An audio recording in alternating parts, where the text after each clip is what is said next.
sur vivre selon l'agenda de Dieu, chaque personne qui est dans cette salle, Dieu a un programme pour sa vie.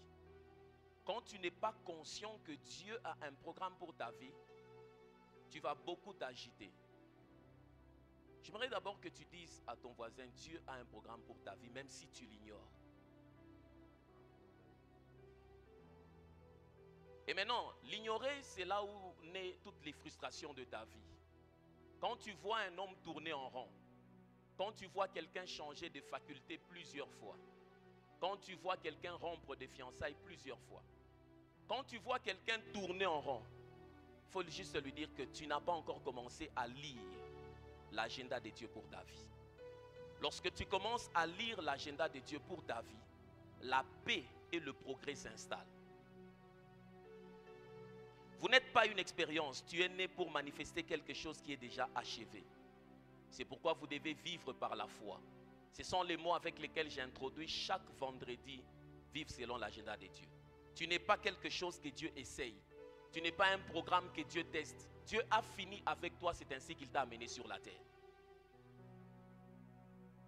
Et la seule chose qui va permettre à ce que tu puisses avancer, c'est de marcher selon la foi. Parce que la foi est la seule fréquence sur laquelle tu peux rencontrer Dieu. Quand on te dit que quelqu'un habite sur telle avenue et que tu vas le chercher sur une autre avenue, quels que soient les efforts que tu vas faire, jamais tu ne vas rencontrer cette personne sur cette avenue-là. La résidence de Dieu s'appelle la foi. C'est le seul endroit où tu peux rencontrer Dieu. C'est le seul endroit où tu peux expérimenter Dieu. If you don't have faith, you cannot meet God. Tu ne peux pas le rencontrer en dehors de la foi. Tu le rencontres dans le chemin de la foi. Et Hébreux 13, verset 5 dit quelque chose de très capital dans la compréhension de vivre selon l'agenda de Dieu. Dieu a un programme pour ta vie. Quand tu jeûnes, parmi les mots qui doivent sortir de ta bouche, Seigneur, je veux vivre ton programme pour ma vie. Que le programme des hommes échoue. Que ton seul programme s'accomplisse. Telle est ma prière pour toi ce matin. Que le programme de Dieu soit activé dans ta vie. Minute après minute, vis le programme de Dieu. Hébreux 13, 5. Ne vous livrez pas à l'amour de l'argent. Contentez-vous de ce que vous avez. Car Dieu lui-même a dit, je ne te délaisserai point et je ne t'abandonnerai point. Continue jusqu'au verset 8. C'est donc avec assurance que nous pouvons dire, le Seigneur est mon aide, je ne craindrai rien. Que peut me faire un homme? Souvenez-vous de vos conducteurs qui vous ont annoncé la parole de Dieu. Considérez quelle a été la fin de leur vie et imitez leur foi. Jésus-Christ est le même hier, aujourd'hui et éternellement. Dans cette version, on dit que votre conduite ne soit pas guidée par l'amour de l'argent. La première des choses, c'est que certaines personnes ne sont pas guidées par l'agenda de Dieu, mais ils sont guidés par l'amour de l'argent. Ce qu'il fait, ce qu'il poursuit, c'est motivé par l'argent. Et deuxièmement, en effet, Dieu lui-même a dit, je ne te délaisserai pas et je ne t'abandonnerai pas. La Bible veut faire comprendre que tu ne dois pas être calculateur, manipulateur, en train de monter des plans pour avoir l'argent que Dieu n'a pas prévu pour toi. Mais mets-toi en tête que Dieu ne peut pas te délaisser. Dieu ne peut pas te délaisser. Sois seulement sûr que dans ce que tu fais, c'est Dieu qui t'a mandaté. C'est donc avec assurance que nous pouvons dire, le Seigneur est mon secours. Pourquoi? Parce que Dieu ne peut pas nous délaisser. Il y a une provision financière pour ma vie. Je ne suis pas un produit du hasard. Le ciel a prévu une provision pour ma vie sur la terre. Que peut me faire un homme? Alors le verset 7 retient mon attention. Souvenez-vous de vos conducteurs qui vous ont annoncé la parole de Dieu. On dit, considérez quel est le bilan de leur vie et imitez leur foi. Dans Luc 2, on dit, considérez quelle est leur fin et imitez leur foi. Et puis le verset 8 dit, Jésus-Christ est le même hier, aujourd'hui et pour l'éternité. Le verset 9 dit maintenant, ne vous laissez pas entraîner par toutes sortes de doctrines étrangères. Ces passages à eux-mêmes, quand on dit ne vous laissez pas conduire par des doctrines étrangères, c'est comme si on posait la question pourquoi? Parce qu'au fait, Jésus, il est le même hier, aujourd'hui, éternellement. Celui qui a soutenu les autres. quand ils avaient besoin d'argent, c'est le même Dieu qui va encore vous soutenir. Celui qui a combattu pour les autres, c'est le même. Ne cherchez pas un enseignement qui contredit le soutien de Dieu. Dieu est celui qui soutient ceux qu'il a envoyés en mission. Dieu est celui qui soutient ceux qu'il a mandatés pour faire quelque chose. Dieu est celui qui soutient ceux qui se retrouvent en train d'accomplir quelque chose qu'il leur a demandé de faire. Et la Bible est en train de dire maintenant d'imiter la foi de ces gens. Quand vous êtes en train de vouloir comprendre comment est-ce que Dieu opère, voyez comment il a marché avec ceux qui nous ont précédés. La Bible dit d'imiter la foi. La question que je te pose, est-ce que quelqu'un qui te connaît comme chrétien peut-il imiter ta foi aujourd'hui? Quelqu'un peut-il imiter ma foi? Comment tu t'appelles? Tu réponds. Et puis je te pose la question, est-ce que quelqu'un qui te connaît comme étant chrétien peut-il imiter le parcours de ta foi? Si c'est non, alors tu es un échec pour le royaume. Si c'est oui, alors tu es une gloire pour le royaume. Parce que la Bible dit, imiter leur foi. Qu'est-ce que la Bible veut dire par là? Quand Dieu marche avec les hommes, il veut donner un modèle de vie. Tes échecs donnent un message à ceux qui viennent après. Tes victoires donnent un échec.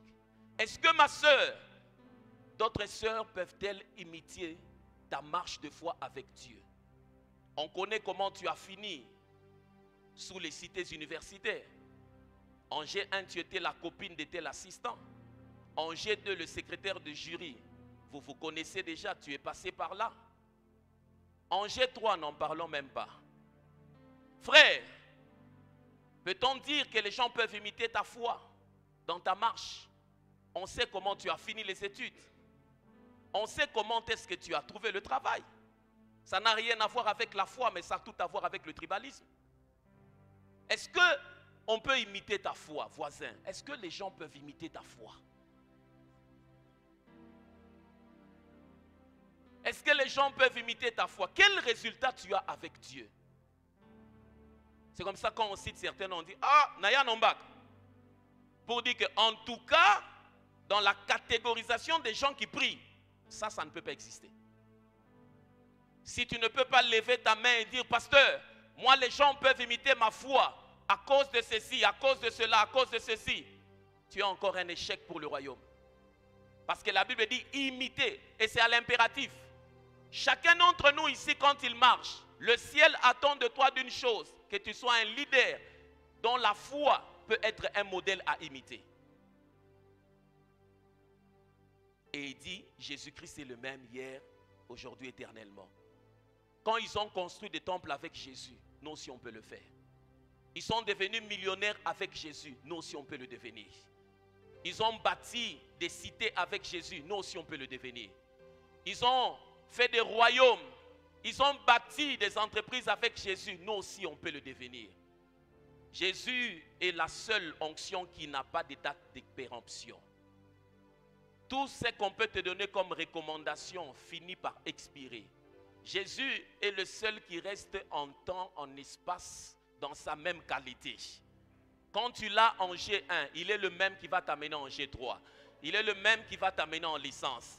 Il est le même qui sait que tu dois travailler, il va négocier pour toi un contrat. Il est le même qui sait que tu dois te marier, il va amener une femme, il va amener un homme. Il est le même qui va apporter la dot, il est le même qui va organiser la fête de mariage. Et puis il est le même qui va donner un enfant, il est le même qui va donner la maternité. Il prend la forme des solutions en fonction des problèmes qui se présentent. Et j'aime ce que la Bible dit. Ne vous laissez pas entraîner par toutes sortes de doctrines étrangères. Dans Parole de vie, on dit quoi? Ne vous laissez pas tromper par toutes sortes d'enseignements bizarres. Si c'est la bonté de Dieu qui nous encourage, c'est bien. Mais les règles au sujet de la nourriture n'ont jamais... Non, jusque-là. Ne vous laissez pas tromper par toutes sortes d'enseignements bizarres. Il existe des enseignements bizarres. Imitez leur foi. Voyez comment est-ce que ces gens ont marché avec l'agenda de Dieu. J'aimerais vous dire du haut de cette chair, toute prédication qui fait que les gens se tiennent debout n'est pas nécessairement une prédication agréée par le ciel. En tant qu'un théologien formé et en train d'être continué à former, dans les grandes universités de théologie, la parole de Dieu qui aide un homme à grandir spirituellement, elle doit se baser sur 3 choses. Elle doit être prouvée bibliquement. Elle doit être christocentrique et guidée par l'esprit. Si la parole, quand vous parlez là, come on, on te dit, papa, explique-nous d'abord, ici c'est écrit où? Il te dit, non, ça ce n'est pas dans la Bible. Disait, c'est fini, on ne peut plus suivre ça. La seule chose qui fait que nous puissions suivre une prédication, Bible base, ça doit être basé sur la Bible. Dis-nous ce que tu dis où nous pouvons trouver ça dans la Bible. Si nous ne pouvons pas retracer ça dans la Bible, nous ne pouvons plus continuer à suivre. Si c'est retracé dans la Bible, dis-nous par quel schéma ça va nous connecter à Christ. Bible base, christocentrique. Et puis quelle est la place du Saint-Esprit dans cela? Quand une prédication, un enseignement ne répond pas à ces critères, c'est un mensonge monté de toutes pièces. Une sœur m'a écrit, elle disait, moi je pense, elle avait mis quelque chose sur son statut, et puis j'ai écrit mensonge. J'ai écrit mensonge. Il y a un monsieur qui parlait beaucoup, j'ai écrit mensonge. Et puis elle m'a dit, en tout cas, Daddy, moi je vais quitter TikTok. Je lui ai dit, le problème n'est pas TikTok, le problème c'est que tu es vide de l'enseignement. Parce que même si tu quittes TikTok, en route tu vas croiser les faux enseignements. Dans les taxis, surtout quand vous faites des longs trajets, il y a des grands débats. Il y a des personnes qui risquent de quitter Lubumbashi chrétien, mais arriver à Kasumbalé, c'est musulman. Parce qu'il est vide de la doctrine. Et la Bible dit, ne vous laissez pas. Une parole doit répondre à combien de critères? Elle doit être basée sur la Bible, christocentrique, guidée par l'Esprit. Vous êtes avec moi? Et la Bible dit, imitez leur foi. Dieu a un programme pour ta vie. Mais tu ne peux pas le vivre quand tu ne regardes pas la foi de ceux qui nous ont précédés. Ceux qui ont marché avec Dieu nous ont laissé des schémas. J'appelle une femme, elle s'appelle Déborah. Je suis dans Juge chapitre 4, le verset 3 à 10. Afin que tu regardes comment est-ce que Dieu a marché avec ces gens. Quel est le modèle que nous pouvons tirer dans la marche avec Dieu? Juge 4, 3 à 10. Les enfants d'Israël crièrent à l'Éternel, car Jabin avait 900 chars de fer. Combien? Combien? 900 chars de fer. Et il opprimait avec violence les enfants d'Israël depuis 20 ans. Dans ces temps-là, Déborah, prophétesse, femme de Lapidote, était juge en Israël. Elle siégeait sous le palmier de Déborah, entre Rama et Bethel, dans la montagne d'Éphraïm. Et les enfants d'Israël montaient vers elle pour être jugés. Elle les appelait. La Bible dit qui allait verguer. Elle avait des affiches. Elle avait un micro. Elle envoya appeler Barak, fils d'Abinoam, de Kedesh Nephtali, et elle lui dit, n'est-ce pas l'ordre qu'a donné l'Éternel, le Dieu d'Israël? Va, dirige-toi sur le mont Tabor, et prends avec toi 10 000 hommes des femmes de Nephtali et des enfants de Zabulon. J'attirerai vers toi au torrent de Kizon, Sisera, chef de l'armée de Jabin, avec ses chars et ses troupes, et je le livrerai entre tes mains. Barak lui dit, si tu viens avec moi, j'irai. Mais si tu ne viens pas avec moi, je n'irai pas. Elle répondit, j'irai bien avec toi, mais tu n'auras point de gloire sur la voie où tu marches. Car l'Éternel livrera Sisera entre les mains d'une femme. Et Déborah se leva et elle se rendit avec Barak à Kedesh. Barak convoqua Zabulon et Nephtali à Kedesh. 10 000 hommes marchèrent à sa suite et Déborah partit avec lui. Verset combien? 10. Acclame d'abord pour la parole de Dieu.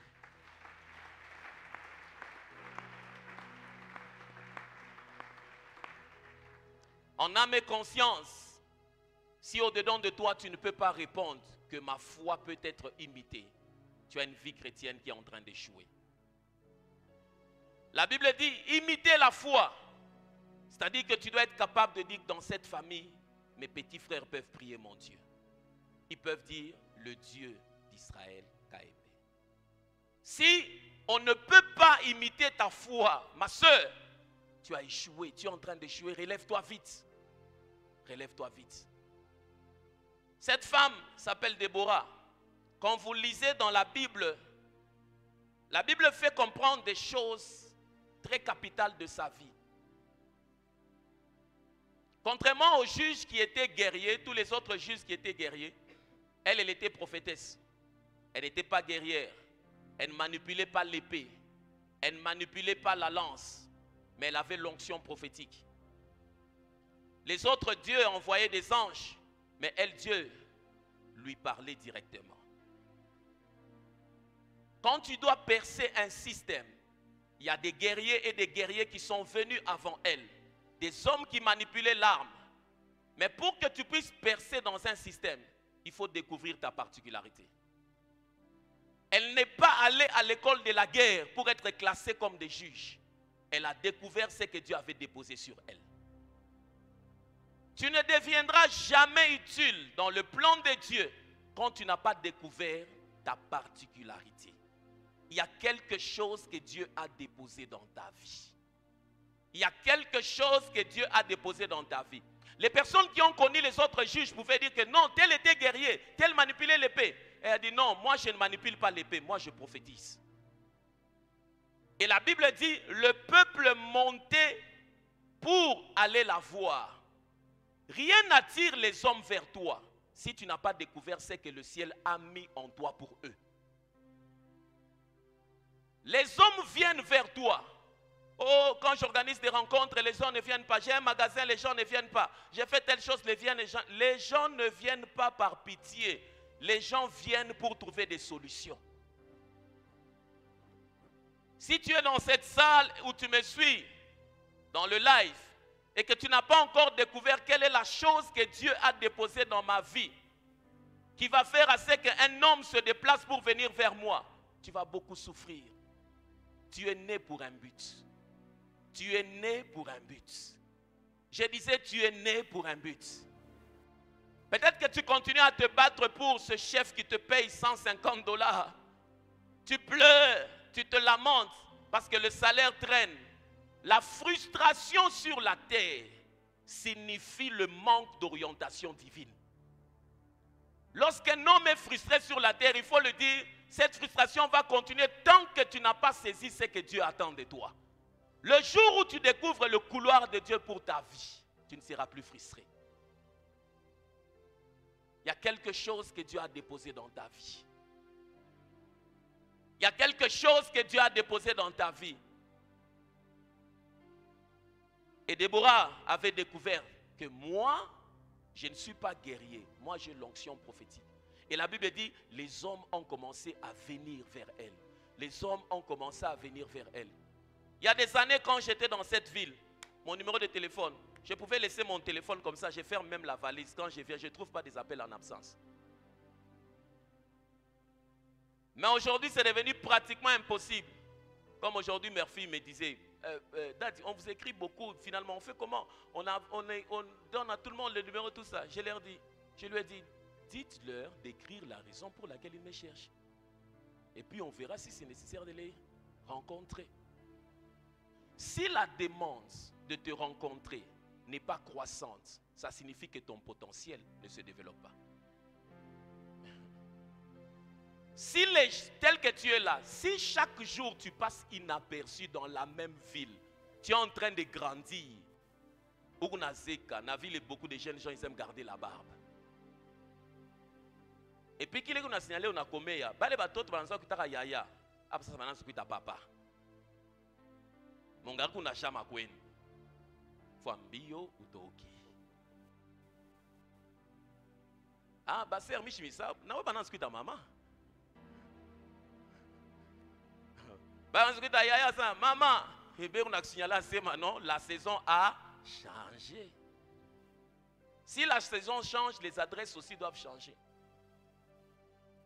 Quand les gens ne réclament pas à te voir, quand les gens ne réclament pas à te rencontrer, c'est-à-dire que ton potentiel ne s'est pas développé. Le jour où tu deviens une solution dans un domaine, dans le domaine que Dieu a prévu pour toi, en tout cas, les gens vont chercher ton numéro. Les gens vont chercher ton numéro. Comme aujourd'hui, Banam m'a écrit, il m'a dit, prophète, j'ai changé de numéro. J'ai dit, ah. Toi, si tu changes trop de numéros comme ça, non, non. Mon numéro là, on a distribué ça comme du pain. C'est devenu compliqué. Ah, j'ai dit, ok, c'est un bon signe. C'est-à-dire que ton potentiel est en train de se développer. dis-moi, on va te chercher pourquoi? Entre nous, soit dit, on va te chercher pourquoi? Non, moi, on ne me cherche pas. On va te chercher pourquoi? On va te chercher pourquoi? Au-dedans de toi, il y a quelque chose qui doit se développer. Et puis, j'aime comment la Bible présente les faits. La Bible dit, Déborah était assise, pas agitée sous le palmier. Elle était assise. Relis-moi ça. Elle était assise. Elle siégeait sous le palmier de Déborah, entre Rama et Bethel, dans la montagne d'Éphraïm. Et les enfants d'Israël montaient vers elle pour être jugés. Elle a joué le même rôle que Moïse a joué, mais dans la peau d'une femme. Oh, nous les femmes, on ne nous voit pas, nous les femmes. J'aimerais dire ceci. Quand vous réclamez l'égalité, donc on doit annuler la dot.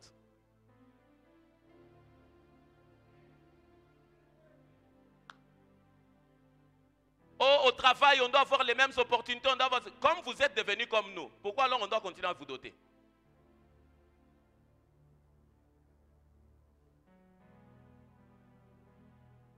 Et la Bible dit, cette femme était assise. Et puis, quand la Bible dit, entre tel endroit, c'est-à-dire qu'elle était constante, on savait où la trouver. On savait où la trouver. Il n'y a que la constance qui apporte la croissance. Quand tu es constant dans ce que tu fais, tu te nourris. Si Dieu t'a appelé dans les affaires, ne deviens pas prophète. Si Dieu t'a appelé docteur, ne deviens pas prophète. Parce qu'aujourd'hui, les gens courent vers ce qui fait bon marché. Dans l'atelier de la jeunesse, l'atelier de sagesse que je vais donner dimanche, je poursuis un grand objectif, c'est de faire comprendre aux gens que le ministère n'est pas une affaire de réussite. Les gens, quand ils voient le ministère, beaucoup vont pour gagner de l'argent. Mais ce n'est pas ce que le ciel a prévu.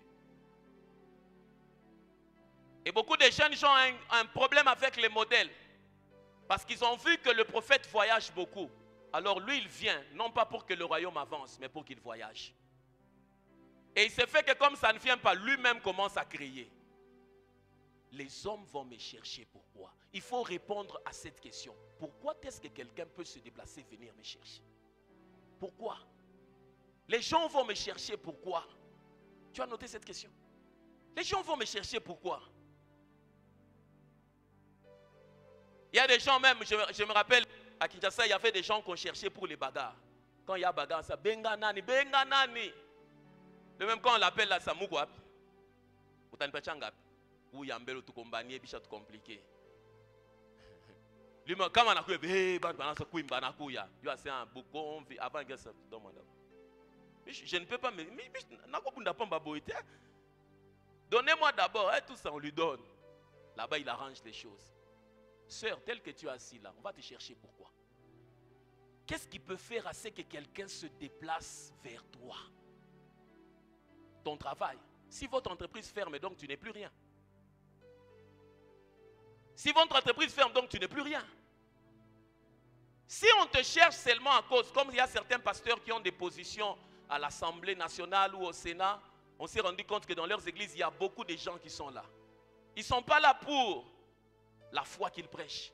Ils sont là pour la position qu'il a qui peut les aider. Et puis lui-même s'est rendu compte que le jour où le gouvernement a changé, l'église a séché. Sans communiquer, personne n'y alla. Parce que tu étais au niveau 1. Si les gens te suivent à cause d'un poste, tu es en train d'échouer. Les hommes doivent te suivre pour tout ce que le monde ne peut pas te donner. Les gens doivent te suivre pour le potentiel que Dieu t'a donné. Il y a une chose que Dieu a déposée dans quelqu'un dans cette salle. Il y a quelque chose que Dieu a déposé dans la vie d'une femme dans cette salle. Je prie que tu découvres cette chose au nom de Jésus. Oh, merci Saint-Esprit. Et en marchant avec Dieu, quand vous lisez l'histoire de Déborah, quand tu suis l'histoire de Déborah, elle a découvert sa particularité. Et puis, la Bible cite 8 prophètes avant de citer Déborah. 1, 2, 3, 4. Et puis, elle entre dans le système. Par moments, je me moque des femmes qui se plaignent. Nous, on ne nous soutient pas. On ne nous appuie pas. On va vous soutenir pourquoi? On va vous appuyer parce que vous êtes femme. Et puis même l'État a eu pitié, les personnes vulnérables, et les femmes et les enfants. J'aimerais vous dire une chose. when you find the anointing. Si tu rencontres l'onction, tu ne vas plus demander la pitié. Quand tu rencontres l'onction, quand tu jeûnez, priez, mangez des légumes, prenez de l'eau, 21 jours, 40 jours. Le jour où tu rencontres l'onction, tu n'as plus besoin de pitié. Quand tu commences à marcher dans l'onction, les hommes vont réclamer ta présence. Les gens vont réclamer. Moi, il y a des endroits où j'arrive, ça se transforme en séance photo. Je fais sortir comme ça, pam, pam. Moi-même, je suis en train de me regarder. Il y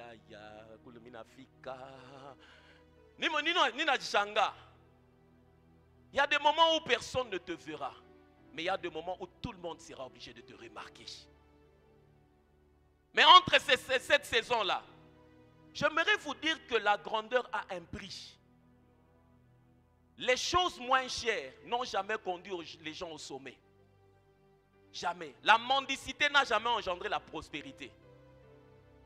C'est la particularité qui engendre la prospérité et les sommités. Le jour où tu découvres, dis à ton voisin, il y a quelque chose en toi. Il y a quelque chose en toi qui doit se manifester.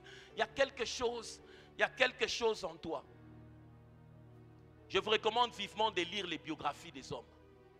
Et c'est là où tu vas te rendre compte, en lisant l'histoire de Déborah par exemple. Dieu est spécialiste dans l'inattendu. L'histoire de Déborah, si vous devez résumer ça, Dieu est spécialiste dans l'inattendu. Parce que à l'époque de Déborah, pour siéger, il fallait être un homme. Il fallait être de la tribu d'eux. Il fallait être un homme. Mais un jour, au communiqué, on a annoncé qu'une femme est devenue juge. Elle n'était pas attendue dans le système de la loi. La grâce l'a imposée. Dieu est spécialiste dans l'inattendu. Si tu as donné ta vie à Jésus et que tu me suis dans cette salle, attends-toi à l'inattendu. Attends-toi à des choses que ton père n'a pas fait. Attends-toi à des choses que ta mère n'a pas vues. Attends-toi à des choses qu'on n'a pas citées dans votre tribu. Attends-toi à des sommes d'argent que vous n'avez pas touchées. Fais un effort d'apprendre quelle est la plus grande réalisation de mon père. Et puis commence à te dire, moi maintenant là, je m'attends à l'inattendu. Voisin, Dieu va nous faire des choses inattendues. Financièrement, spirituellement, c'est sa spécialité. Comme Déborah n'était pas attendue, il est le même Dieu de Déborah, hier, aujourd'hui et éternellement. Mon inattendu est en train de venir. Oh, je parle à quelqu'un ce soir. Si vous lisez la Bible, il y a beaucoup de choses inattendues. Quand Dieu a appelé Noé, Noé a vécu une pluie inattendue. Ça n'avait jamais existé. Quand Dieu a appelé les frères de Joseph, ont vu que la royauté de Joseph était inattendue. Ils ne pouvaient pas prévoir qu'un jour le petit ici pouvait devenir premier ministre là-bas. Et puis nous, on se prosterne. Dis avec moi, inattendu. Moïse était bègue, on ne pouvait jamais chercher un prophète qui allait bégayer. Inattendu dans le royaume prophétique, un homme sort. Hassan Ali Koukouma, mais Dieu a dit que c'est lui le prophète. Les autres disent non, ce n'est pas lui. Dieu dit c'est lui le prophète. Dieu ne nous appelle pas pour ce que nous sommes capables de faire. Dieu ne nous appelle pas pour ce que nous savons faire. Dieu nous appelle pour ce que lui, il veut faire de nous. J'aimerais dire à quelqu'un dans cette salle, dans le programme de Dieu, il y a une place. Il y a un rôle qui ne dépend pas de ta capacité, mais qui dépend de ce que Dieu a décidé de faire avec toi. Tu te bats pour un poste, non, mal licencié. Là, on vient te voir, tu as même fait l'histoire. Quand tu tousses, tu fais sortir du sang parce qu'on t'a licencié pour un poste de $1200. Tu veux mourir. Tu veux mourir. C'est tout ce que le ciel avait prévu pour toi. Vous pensez que Dieu peut amener son fils à la croix pour mourir, pour que tu puisses te battre pour un poste de $1200? C'est tout ce que le ciel a pour toi. Quand c'est fini là, tu sens ça. Qu'est-ce qu'il y a? Non, il m'a choqué, il a passé un moment difficile. Parce que,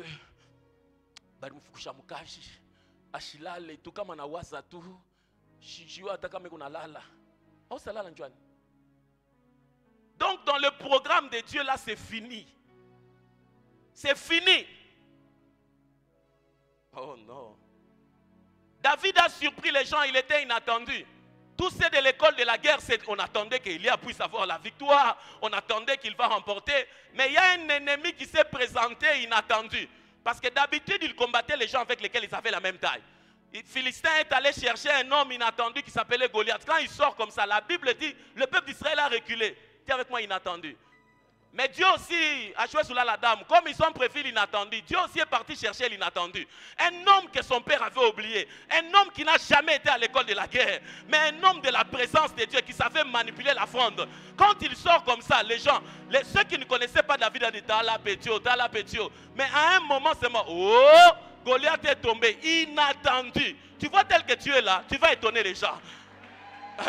On ne t'a pas attendu dans le groupe des milliardaires. Tu vois tel que tu es là. Dans les réunions prochaines là, toi tu seras là. Je ne te motive pas. Je te parle de la Bible. Je te parle du Dieu qui est capable, qui amène un homme sur la terre avec un programme. Ton père n'est pas celui qui a le dernier mot pour ta vie. Le ciel a un programme pour ta vie. La Bible déclare la bénédiction de l'Éternel enrichie. Elle ne se fait suivre d'aucun chagrin. Posez la question à Jephthé. La manière dont tu es venu sur la terre ne fait pas trembler Dieu. Ce qui compte pour Dieu, c'est ce qu'il veut faire avec toi. Son père était mort, sa mère était une prostituée, c'est-à-dire elle n'était pas répertoriée. Mais par rapport à la mission de Dieu, Dieu savait que c'est cet homme qui va aider Israël. Je prie que le potentiel de Dieu dans ta vie puisse briller au nom de Jésus. Que ce que le ciel a déposé ne meure pas. Vis, vis. Je prie que tu vives au nom de Jésus. Là où ton père n'est pas arrivé, il y a une onction pour t'amener quelque part. J'aimerais te dire ceci, sur la terre, tu n'es pas venu accompagner quelqu'un. Il y a quelque chose au-dedans de moi. Si j'étais toi, j'allais frapper la poitrine. J'allais dire, il y a quelque chose au-dedans de moi. Il y a quelque chose au-dedans de moi. L'inattendu. Dieu va faire l'inattendu. Vous êtes avec moi? Oh, dans notre famille, frère, cessez de vous dire dans notre famille, dites-nous chez nous au ciel, dans la lignée de l'esprit. Je suis en train d'atterrir pour te faire comprendre maintenant. Quand vous regardez la vie de Déborah, il y a au moins 4 choses qu'on peut dire. Premièrement, on ne s'attendait pas à ce qu'elle soit leader. On ne s'attendait pas à ce qu'elle soit leader. On ne s'attendait pas à ce que Joseph va diriger un jour la famille. On ne s'attendait pas. Parce que c'était une époque compliquée. La chose qui l'a fait entrer, deuxièmement, c'est qu'elle a livré un message inattendu. Pendant 20 ans, un peuple a souffert. Quand ils ont prié, Dieu n'a pas envoyé un homme, il a envoyé une femme. La méthode de Dieu, c'est l'homme. J'ai pitié des gens qui négligent les relations. Naaman, dans toute sa grandeur, n'a pas eu la guérison. Mais il fallait une petite fille méprisable pour le connecter à sa guérison. Ne néglige personne. Certaines personnes qui avaient dit ça, maman, demain égale surprise.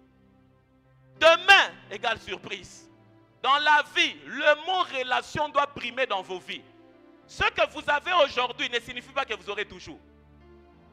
Les gens que vous nourrissez aujourd'hui, peut-être ce sont eux qui vont nourrir vos enfants. Relation. Dieu de l'inattendu. La deuxième des choses, elle a livré un message inattendu. Ils étaient face à des gens qui avaient 900 chars. 900 chars, c'est beaucoup. Donc par rapport au rapport de force, ils étaient déjà vaincus. La majorité dans le monde spirituel n'est pas numérique. La majorité dans le monde spirituel, c'est d'avoir Dieu de son côté. Toi et Dieu, vous formez une équipe imbattable. Quand on compte la majorité dans le monde spirituel, ce n'est pas ils ont combien. Non, c'est il est avec qui. Si tu es avec Dieu, tu es majoritaire. Tu es plus que le nombre de sorciers de votre famille. Tu es plus que la malédiction de votre famille. Tu es plus que les limites de votre famille. Oh, je voudrais dire à un chrétien, tu es plus que tout ce que tu affrontes. Oh God. La troisième des choses, Dieu est intervenu de manière inattendue.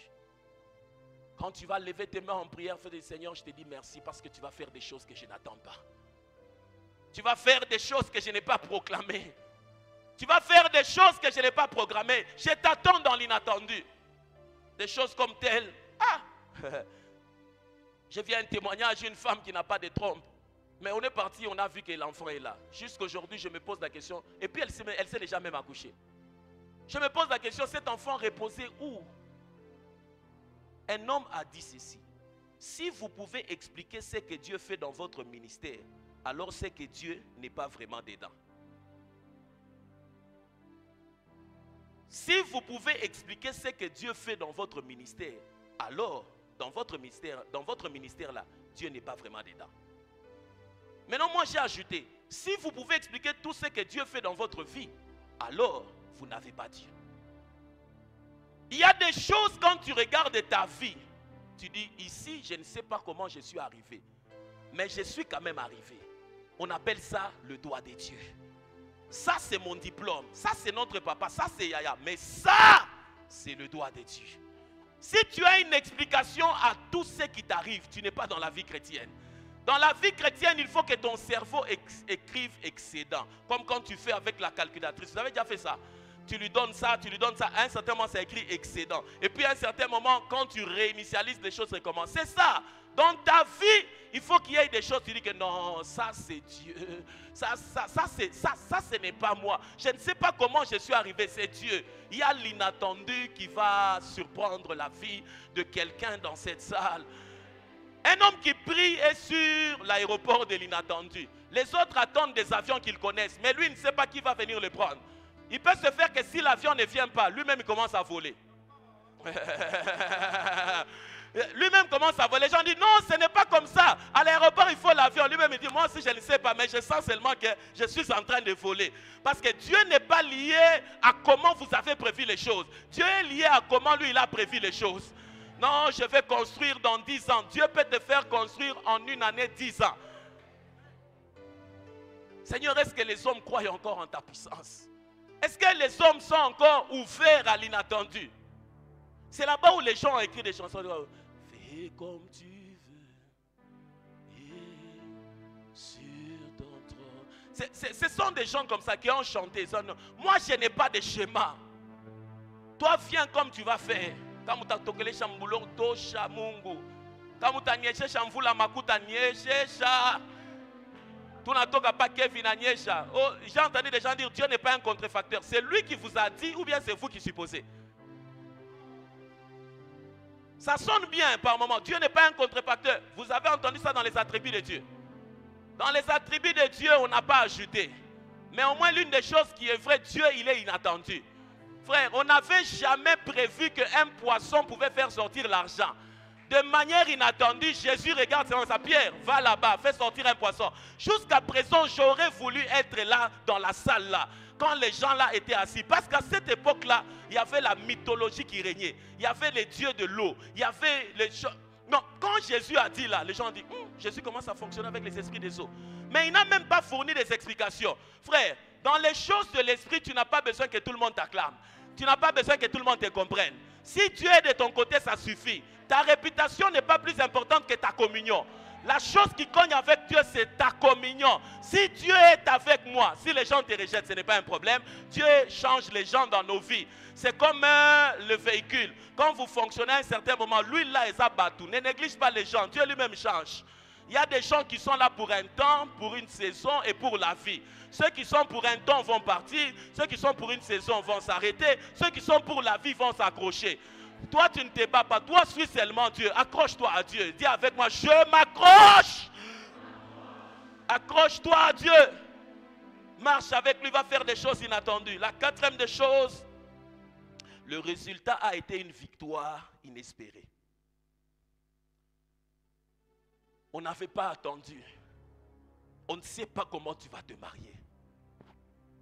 Quand on regarde, il y a des gens qui ont fiancé certaines filles. Dans la réunion de famille ancienne, on a plaidé à maman. Comment tu as fait tout mon amour que moi à mon quartier là-bas? On a fait tout mon amour que Gambé le ville qu'on est là. Wabo, cinéma. On a fait les nini. Maintenant, les gens qui ont, la Bible dit, il est tel que sont les pensées de son cœur. Les gens qui sont pauvres en esprit, on a fait ni koufoué. Oh my God, la pauvreté est un péché. J'ai conclu après études et réflexions, la pauvreté est un péché. Parce que quand vous regardez dans la Bible, Dieu ne s'est jamais identifié à la pauvreté. Jamais. Dieu ne sait jamais. Lui-même dans sa parole dit, la sagesse du pauvre est... Donc tu as quand même la sagesse, mais on risque de douter cela. Pour qu'on ne puisse pas douter, qu'est-ce qu'il faut faire? Mais maintenant, dans le principe de Dieu, il ne faut pas chercher l'argent, il faut chercher les gens. Parce que l'argent se trouve dans les gens. C'est là-bas où beaucoup de gens faussent. Quand vous dites cherchons l'argent, non, cherchons les gens. Parce que l'argent dans le système de l'économie divine circule dans les gens. Le jour où tu rencontres, chaque personne détient un montant qui correspond à une saison de ta vie. Il y a des gens avec qui vous marchez, il a ton 10 000 $. Le jour où la saison va venir, à Taïtapika, si tu rejettes les gens, tu as rejeté 10 000 $. Donc, la chose que tu dois chercher, c'est quelle est la personne qui porte ma provision financière. Le jour où tu rencontres ces gens-là, papa, ils se réunissent. Un homme peut te faire sortir de ton emploi parce qu'il te donne quelque chose que tu n'as pas. Il y a quelqu'un sur cette terre qui transporte ton budget. Il y a quelqu'un sur cette terre qui transporte ta provision financière. La Bible dit de loin, il appelle quelqu'un. Il amène pour réaliser. C'est maintenant la force de la prière. Quand tu commences à prier, les anges connaissent qui a ce qui t'appartient. Ils s'arrangent maintenant pour aller toucher la personne. Il peut se faire maintenant que tu te poses la question, comment j'ai rencontré telle personne qui m'a donné tel marché? C'est là-bas où notre Bible dit que Dieu il est le maître des temps et des circonstances. Quand tu es assis dans cette salle, tu es en train de prier, son téléphone est en train de vibrer. Ce n'est pas toi qui as lancé l'appel, mais c'est la centrale céleste. Son téléphone vibre d'abord dans son esprit. Avant qu'il aille physiquement, il pense d'abord t'appeler. Et puis quand toi tu dis Amen, lui il te compose son numéro, il t'appelle. Et puis quand il t'appelle, il te pose la question, comment le dossier là, ça faisait longtemps. La Bible dit, les cœurs de roi sont comme un courant d'eau, entre les mains de l'Éternel, et il les incline vers qui il veut. Moi j'ai déjà vu des gens dormir avec l'argent, se tracasser avec l'argent pour me donner. Moi-même je suis assis comme ça dans mon bureau, pendant que j'ai prié. Maintenant quand je commence à faire les événements, c'est-à-dire que pendant que je priais là, lui est allé au distributeur, il a retiré 1, 2, 3, 4, il a mis dans l'enveloppe. Il a eu contretemps, il ne m'a pas vu, il m'a laissé un message sur WhatsApp. Il m'a dit on doit se voir. Moi aussi je ne sais pas, je ne pose pas la question pourquoi. Il insiste on doit se voir. Moi je suis en train d'attirer l'argent. Et puis à un certain moment il dit même en route on doit se voir. Un jour je pense c'est Benoît Paul Sakai. Quelqu'un m'a tellement cherché, il a dit que non, on doit se voir, on doit se voir. J'ai dit, on se voit avant que j'entre à l'émission à Malaika. Dans mon véhicule, ils sont entrés. Il m'a donné les chèques. L'autre m'a donné les chèques. Dans mon véhicule. Donc, mon véhicule a l'atmosphère qui attire les choses. Il y a une saison de la vie. Quelqu'un m'a posé la question, ça. Tu sais, il y a une saison de la vie où il y a certaines choses qui entrent avec facilité dans ta vie. Ça souligne ceci, que Dieu t'a changé de sphère. Maintenant, si tu forces avant que tu puisses entrer dans cette sphère-là, le jour où tu arrives dans cette sphère-là, ces choses-là ne seront plus là. Parce que dans le monde spirituel, la justice divine s'arrange pour qu'il puisse y avoir équité dans les dons de Dieu pour ta vie. Comme tu as consommé avant la saison, dans la saison, il n'y aura pas, tu vas souffrir. C'est là-bas où tu dois te repentir pour rattraper les saisons que tu as consommées par manipulation. Sois vrai, ce que tu n'as pas, tu n'as pas. Ce que tu ne connais pas, tu ne connais pas. Là où tu ne peux pas entrer, tu n'entres pas. Il y a des années, certains hôtels, nous on voyait ça de loin. On regarde ça. Aujourd'hui, même en babouche, même en culotte, quand j'arrive, j'entre. Quand j'arrive déjà de loin, on sait que c'est mon véhicule. On me met même les trucs. On m'ouvre la porte. Pendant 10 minutes, quand tu vas prier, je ne crois pas que Dieu peut amener un homme sur la terre pour souffrir. Je crois à une chose. Dieu t'a amené sur la terre comme Déborah avec quelque chose qui va faire à ce que les hommes se déplacent vers toi. Tu te bats pour une promotion. Peut-être que tu ne sais pas que ton entreprise est celle qui va absorber l'entreprise dans laquelle tu travailles. Tu n'as jamais entendu que quelqu'un a acheté une banque. Cette personne-là, c'est un extraterrestre. Il n'a pas une tête comme toi. Si je dois écrire la Bible Accès Finance, j'allais dire, Élie était un homme qui avait les mêmes capitaux que nous. Mais il pria avec instance et le ciel s'ouvrit. Quand le ciel s'ouvrit, c'est-à-dire les marchés mondiaux financiers lui sont ouverts. Je parle à quelqu'un dans cette salle du Dieu qui est le même hier, aujourd'hui. Si tu as entendu, tu as déjà entendu que Dieu a donné 1 million à quelqu'un, pas falsifié, tu as déjà vraiment entendu. Tu as déjà entendu que Dieu a guéri quelqu'un. Tu as déjà entendu que Dieu a donné la dot à quelqu'un. Tu as déjà entendu que Dieu a habillé quelqu'un. Tu as déjà entendu que Dieu a nourri quelqu'un. Mais non, ce que Dieu a fait, tu as déjà entendu que Dieu a élevé quelqu'un. Les Aliko Dangote là, par la bénédiction des hommes. Et puis, comment peux-tu douter de Dieu? Dans ton entourage là, il n'y a personne que Dieu a visité. Il n'y a personne que Dieu, dont Dieu a changé l'histoire. Il n'y a personne. Dieu de l'inattendu. Déborah n'était pas attendue. Nous te rendons gloire. Et oh.